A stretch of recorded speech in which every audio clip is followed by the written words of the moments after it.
नाम बड़े और दर्शन छोटे। जी हाँ, इन सब के यही हाल होते हैं। जो ये बहुत बड़े हमें हाई फाई दिखते हैं और खासकर जो बहुत ज्यादा आइडियल दिखते हैं ना ऑन स्क्रीन, उनकी तो जब भी सच्चाई बाहर आई है बहुत खतरनाक वाली आई है, और यही एक बार फिर से हो गया है। मुझे लगता है ये बहुत खराब चीज, ऐसा नहीं होना चाहिए कि मतलब इनको आप देखोगे पब्लिक में बड़ा क्रेज था इनका कि ये बहुत आदर्श बहू हैं, बहुत आइडियल, लेकिन उनके इनके पीछे का जो फेस है वो काफी कुछ अलग ही है, और जो कि बिल्कुल भी अच्छा नहीं है और होना भी नहीं चाहिए। जिस तरह से इन्होंने उस लड़की को परेशान किया है, एकदम पागल करके रख दिया है, वो बिल्कुल समझ नहीं पा रही थी। मैं अपने घर भी वापस नहीं जा रही थी, अपने माँ बाप के पास भी, कि मैं उनको क्या बताऊंगी, कैसे एक्सप्लेन करूंगी जो मेरे साथ ये क्या हो गया। Hey everyone, welcome back to my channel Purnima के ब्लॉग। और आप सब कैसे हैं? आई होप आप सब बहुत अच्छे से हैं, मैं भी बढ़िया हूँ। तो चलिए आज का वीडियो स्टार्ट करते हैं। आज का वीडियो होने वाला है हमारी आदर्श बहू, यानी हमारे टीवी सीरियल्स की आदर्श बहू, और एक टाइम पूरे क्रेज में रहने वाली और फिर से हमारे सुर्खियों में आने वाली हैं, जिनको काफी लोग प्यार भी करते हैं। वो ब्लॉगिंग भी करती हैं, टीवी सीरियल्स में भी काम कर चुकी हैं और काफ़ी डेडिकेटेड दिखाती है अपनी फैमिली के लिए, अपने आप को। और अब से फिर से वो एक मास्टर शेफ के शो में आने वाली, सेलिब्रिटी मास्टर शेफ। शायद अब तक आप लोग समझ गए होंगे, लेकिन फिर भी मैं बता देती हूँ। उनका नाम है दीपिका कक्कड़ जी। जी हाँ, बड़ा अच्छा इमेज था। ब्लॉग के माध्यम से वो दिखाती कि वो लोग कितने अच्छे से रहते हैं, फैमिली की कितनी अच्छी बॉन्डिंग है। जो उनके हाउस हेल्प है, मेड है और सर्वेंट है, उनको कितना प्यार देते हैं, कितना अप्रिसिएट करते हैं। हालांकि इनके घर में कहीं से भी नौकरों की कमी नहीं है, मगर कभी कभी वो नौकर कब गायब हो जाते हैं रातों रात पता भी नहीं चलता, उसके पीछे का रीजन भी नहीं पता चलता है। आज तक कई बार ऐसा हुआ कि इनके बहुत सारे ऐसे सर्वेंट्स हाउस हेल्प रहे हैं कि वो कब गायब हो गए हैं, उसका कोई भी मतलब एक्सप्लेनेशन नहीं आया, कोई भी रीजन नहीं आया है। वो रातों रात बस गायब हो गए तो गायब हो गए। लेकिन इस बार तो इन्होंने हद कर दी, हद कर दी और हद कर दी। इनका जो एक कपड़े का ब्रांड था, आप सबको पता ही होगा, इन्होंने एक ब्रांड लॉन्च किया था, बड़ा अच्छे से लॉन्च किया था और बहुत हाई फाई उसका लॉन्च किया था। हालांकि कपड़े बिल्कुल भी मुझे खास नहीं लगते थे उसके, और उसका रेट इतना हाई था कि मिडिल क्लास वाले तो बिल्कुल भी उसको टच भी नहीं कर सकते थे। और उसमें उसका जो डिजाइनिंग था वो तो नॉर्मल, जैसे हम टेलर को गोटा पट्टी और लेस दिला दे के सिलवा लेते, कुछ उसी टाइप के होते थे। थोड़ा बहुत एक आध चीजें मुझे ठीक लगी थी, अदरवाइज मुझे तो कुछ भी खास नहीं लगा था। और ये करती भी वही थी कि जो इधर उधर के लोकल टेलर होते हैं उन्हीं मास्टर जी को ये पकड़ती थी और अपने ब्रांड को बहुत हाई फाई बनाती थी। जबकि ब्रांड के पीछे ना पूरी टीम होती, पूरा सब कुछ अरेंजमेंट होता है, एक अच्छा खासा वर्कशॉप होता है। हाँ, वर्कशॉप से याद है, इन्होंने वर्कशॉप भी दिखाया था, वो भी आपको बता दूं, वो फेक था। वो इनका कोई वर्कशॉप नहीं था, बस इन्होंने पब्लिक को पागल बनाने के लिए दिखाया था। और अब बताती हूँ कि असली कहानी हुई क्या है। इन्होंने अपना ब्रांड लॉन्च किया। अब ब्रांड के लिए इनको एक डिजाइनर की जरूरत थी। अब डिजाइनर के लिए इन्होंने ऑनलाइन डाला होगा रिक्रूटमेंट। अब इसमें इन्होंने एक लड़की को पसंद किया जो कि देहरादून की थी। सामने से इन्होंने बोला कि हाँ हम हैं, मैं हूँ दीपिका और मैं आपको अपने लिए हायर करना चाहती हूँ। और भाई सेलिब्रिटी, और फिर इनके ब्लॉग्स को देख के जो फॉलो करते हैं चीजें, उनको पता होगा कि काफ़ी अच्छा दिखाती है। इनको लगा कि भाई इनके घर में इतना रिस्पेक्ट भी मिलती है और इनके लिए मुझे काम करने का मौका मिलेगा तो बहुत अच्छी बात है। और सेलिब्रिटी के साथ या तो हर कोई काम करना चाहता है, इंसान एक फोटो के लिए पागल रहता, तो काम करने की अपॉर्चुनिटी मिल रही तो भाई क्यों नहीं कोई साइन करेगा। वो उसने बताया कि मैं बहुत एक्साइटेड थी, मुझे लगा कि चलो मेरे लिए इतनी बेस्ट अपॉर्चुनिटी है, मैंने जो जॉब मैं कर रही थी उसको मैंने स्विच किया और मैंने हाँ बोल दिया। इन्होंने बोला कि क्या आप मेरे लिए काम करना चाहेंगी, और फिर सारी बातें हुई, डिस्कस हुआ। मेरे से पहले मैसेज पे बात हुई तो मुझे बिलीव नहीं हुआ। मैंने पूछा कि आप मैम दीपिका मैम है, तो उन्होंने बोला यस, जब आप मेरे से बात करोगी तो आपको कंफर्म हो जाएगा कि मैं ही दीपिका कक्कर हूँ।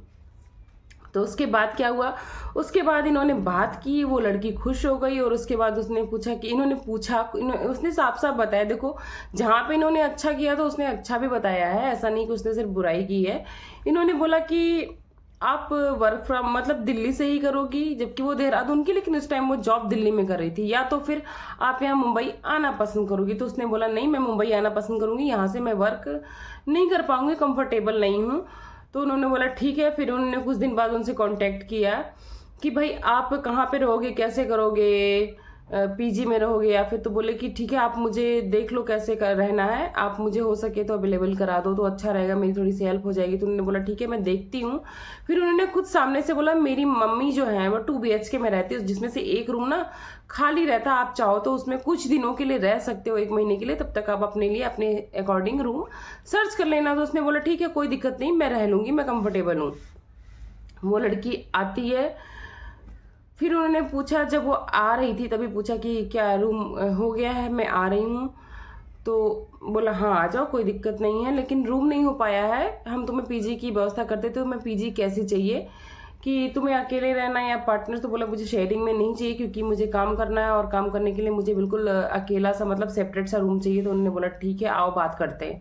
ये उनके घर पहुँचती हैं, बातचीत होती है, उनके मदर मतलब पेरेंट्स भी गए हुए हैं साथ में, बातचीत होती है। तो उन्होंने बोला कि देखो पीजी तो अभी नहीं मिल पाई, आप चाहो तो क्या कर सकते हो कि मेरी मदर का रूम है तो उसमें कुछ रिटेल के सामान रखे, मैं उसको हटवा देती हूँ। तो उन्होंने बोला जब तक बातचीत हुई उन्होंने क्लीन करा दिया रूम, और फिर ये हमें वहाँ पर शिफ्ट कर देती हैं और हम रहते हैं। बहुत अच्छा लगा हमें। या इवन जब हमारे पेरेंट्स हमें सी ऑफ करने के मतलब जा रहे थे हमें छोड़ के, तो जो इनके दीपिका जी के हस्बैंड ने जनाब जी, उन्होंने बहुत प्यार से बोला कि आप ये सोच के जाओ कि मैंने आपकी बेटिया को अडॉप्ट कर लिया। अरे इतना बड़ा वर्ड बोलने से पहले सोचना चाहिए था कि अडॉप्ट करना, गोद लेना, किसी को पालना पोसना बहुत बड़ी जिम्मेदारी होती है।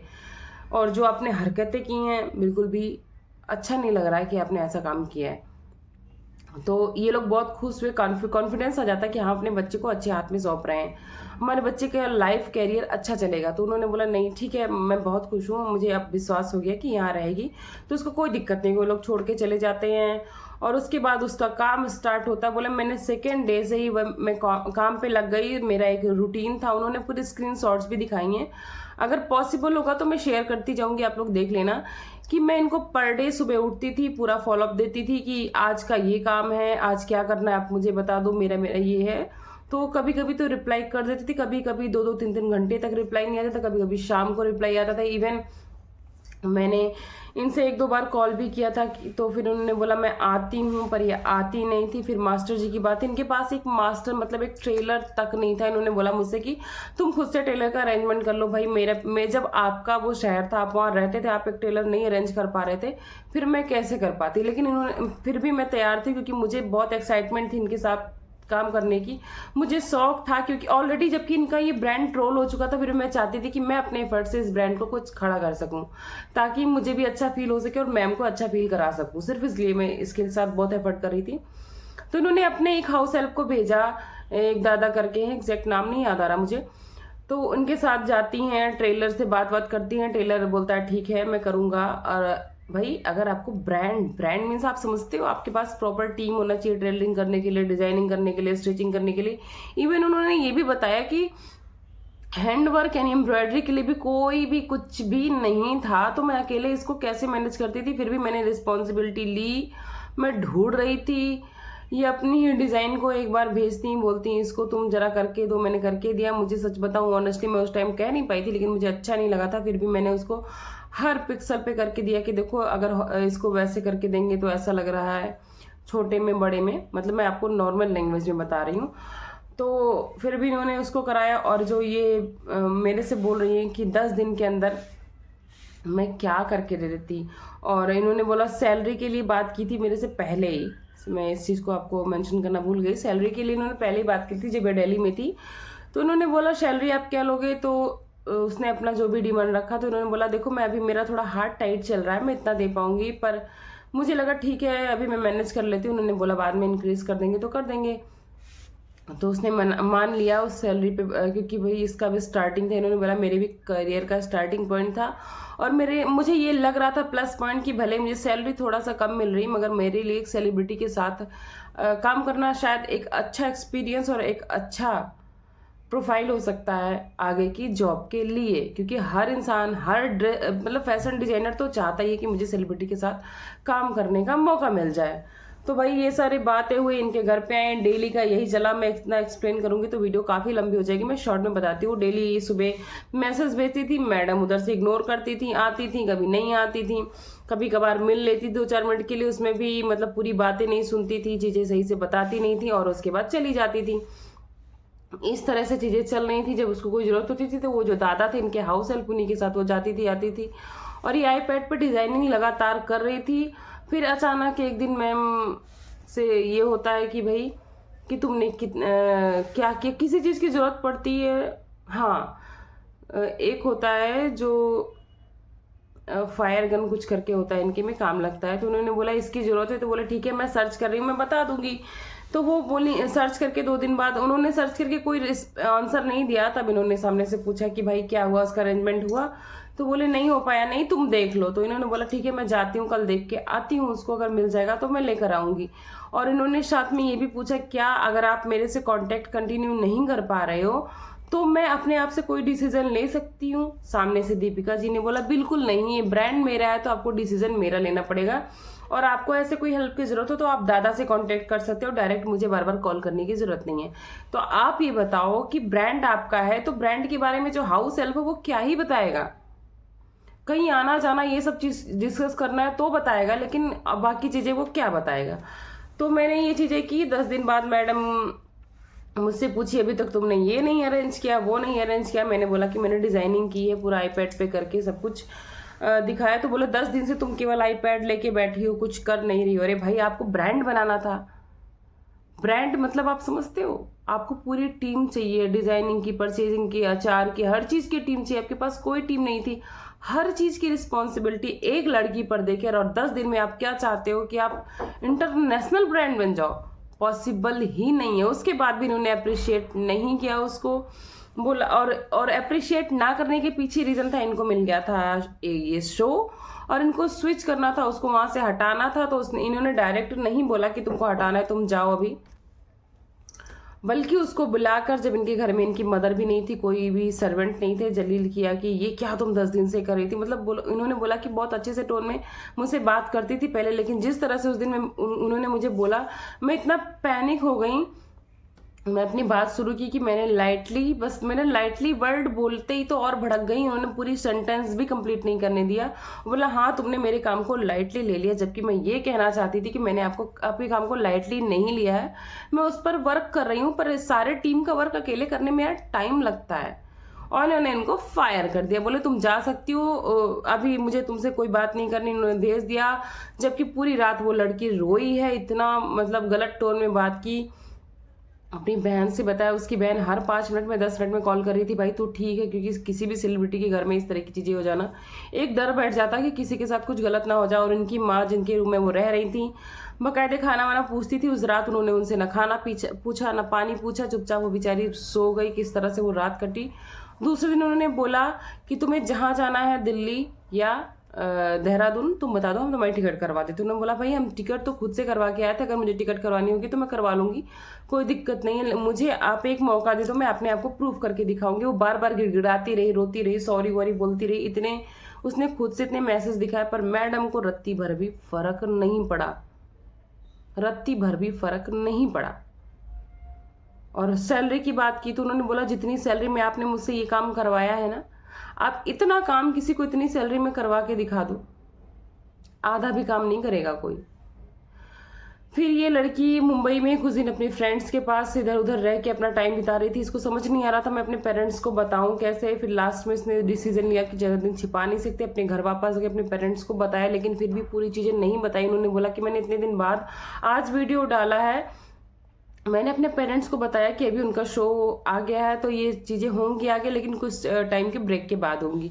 लेकिन अब मैं सह नहीं पा रही हूँ, मैं घुट रही हूँ कि मेरी गलती क्या थी। मैंने इतना एफर्ट किया था, अपनी जॉब छोड़ी थी, अपनी करियर के स्टार्टिंग में इतना बड़ा रिस्क लिया, और उसके बाद मेरी गलती क्या थी, मुझे इस तरह से क्यों कर दिया। मेरे अंदर ये गिल्ट है, मैं इतना अच्छा सबसे ज़्यादा इमोशनल है कि मैं इतना अच्छा समझती थी तो मेरे साथ ऐसा क्यों किया। मेरे साथ वीडियो बनाने का सिर्फ और सिर्फ यही रीजन है। और अब इतने दिन बाद जब वो लड़की घर पहुंच गई, उसने डिसीजन ले लिया है कि मुझे नहीं करना है इनके पास काम। जब तक तो वो गिड़गिड़ाती रही, रोती रही, इन्होंने कुछ नहीं किया। अब उनको एक किसी भी एक अलग से वर्कर से कॉल करा के बोलती कि आप डायरेक्ट दीपिका मैम आपसे कांटेक्ट तो नहीं करेंगी, आप मेरे से बात कर सकते हो, मैं आपको रिस्क पे, इतने बड़े रिस्क पे चांस दे रही हूँ, सेकंड चांस कि आप आओ जॉब करो। तो उन्होंने पूछा भाई कि आप बोला उन्होंने कि मैं उस टाइम 11 साढ़े 11 बज रहा था, मैं कहीं रास्ते में थी। तो उन्होंने बोला भाई किस चीज़ का रिस्क, जान का रिस्क, माल का रिस्क, मैंने ऐसा क्या नुकसान कर दिया है, जो चीज़ें रखी थी मैंने उसमें अच्छा ही किया है, कुछ खराब नहीं किया है, तो किस चीज़ का रिस्क, पहले तो आप ये बताओ। दूसरी बात, आप मुझे रिटर्न दे दो कि मुझे कितने आवर्स काम करने पड़े, क्योंकि उन्होंने बोला कि 10 दिन तक तुम जो है सिर्फ आईपैड लेके बैठी थी, जबकि मैं इनके घर में थी, इनके नीचे वाले फ्लोर पे थी, इनकी मदर, इनके घर के हेल्पर सब आते जाते मुझे देखते थे कि मैं क्या कर रही हूँ। मैं एक बेड पे बैठे बैठे आईपैड लेके मौज मस्ती तो कर नहीं रही थी, और मेरे पास उस 10 दिन का बाकायदे सबूत है कि मैंने पर डे क्या किया। मैं चाहती तो पूरे दिन टीम अरेंज करने के एक्सक्यूज देके कि आज मैं ट्रेलर को ढूंढने गई थी, आज मैं ये करने गई थी, इनको घुमाती रहती, लेकिन मैंने पूरी ईमानदारी से अपना काम किया। मैंने इनसे ये भी बोला था कि अगर आपको किसी एक डिज़ाइनर के बीच में बात चली थी कि चाहिए शायद टेक्सटाइल, तो इन्होंने बोला था कि मैं क्या स्टोरी डाल दूं या फिर आपके लिंक्डइन पे अकाउंट, इन्होंने बोला नहीं, आप इतना भी प्रोफेशनल नहीं थे, जबकि इस तरह के लिए लोग स्टोरी डालते हैं, अकाउंट रखते हैं। तो भाई बोले नहीं हम नहीं डाल सकते हैं। फिर भी मैंने सोचा चलो ठीक है, ये इनकी प्रॉब्लम होगी, क्यों नहीं डाल सकते, और मैं बोलूँगी आप ये बताना कि आपने ऐसा क्यों मना किया था।